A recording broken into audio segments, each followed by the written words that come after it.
pair chief of staffs, even though she's only been here 8 months. Jessica Kemp, a happy birthday. Her birthday will be Friday, and we'll be celebrating it in Washington, D.C. at the Congressional Black Caucus. And for those who are listening, she made it clear if they fly up to Washington, D.C., she will pay for to celebrate her birthday, she'll pay for their meal.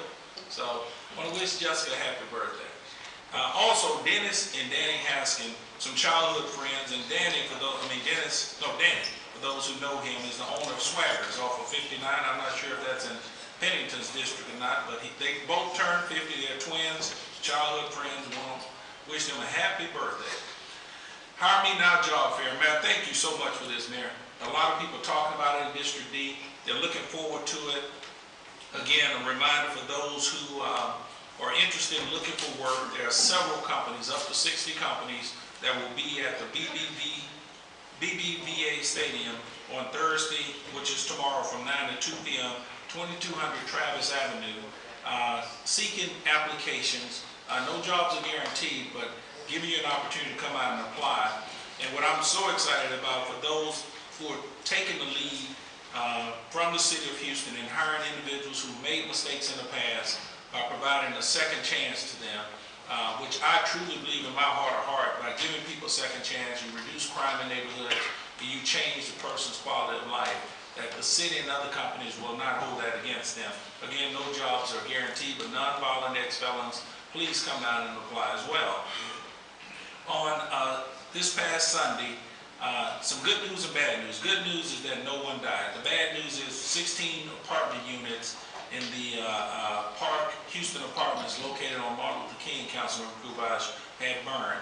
And woke up that Monday morning, my wife and I heard the story, and we went to the apartments and met with that next morning, the owner of the complex, Mr. Mike Kress, or the manager, to discuss the incident. Red Cross was on hand to assist, and the good news again, no one died.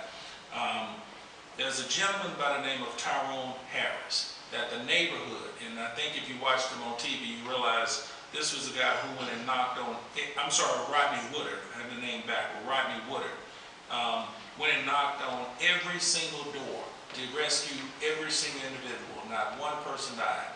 And it was like 2 o'clock in the morning, and I'm just so appreciative to him, Mayor. We're going to bring him down next week and publicly thank him for saving the life, by the grace of God, 50 individuals. And that's a hero to me. The next piece of great news with regards to District D, our very own current Civil District Judge Alfred H. Bennett has been tapped by President Obama to serve on the United States District Court for the Southern District of Texas. He has to now go through confirmation, but he's a resident of District D and a friend to, I know, Chief Bradford and Councilmember Larry Green as attorneys, and I'm sure others, Mike Lassler maybe, and Dave Feldman.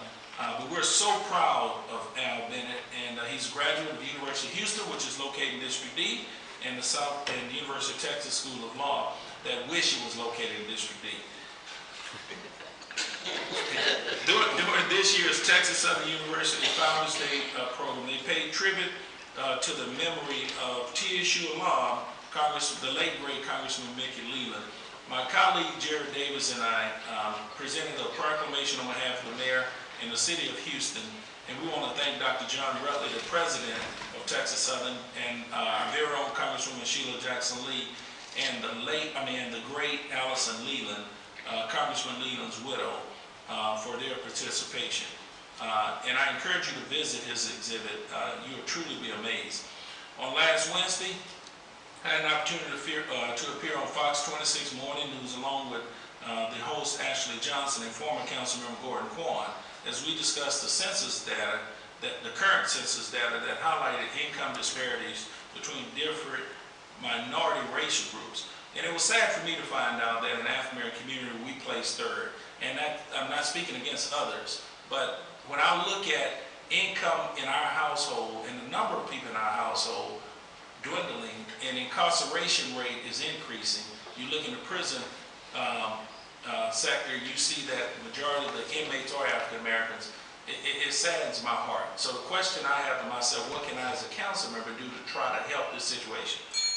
Again, thank you, Mayor, for this job, and I think that's the way to move in that direction. Thank you so much.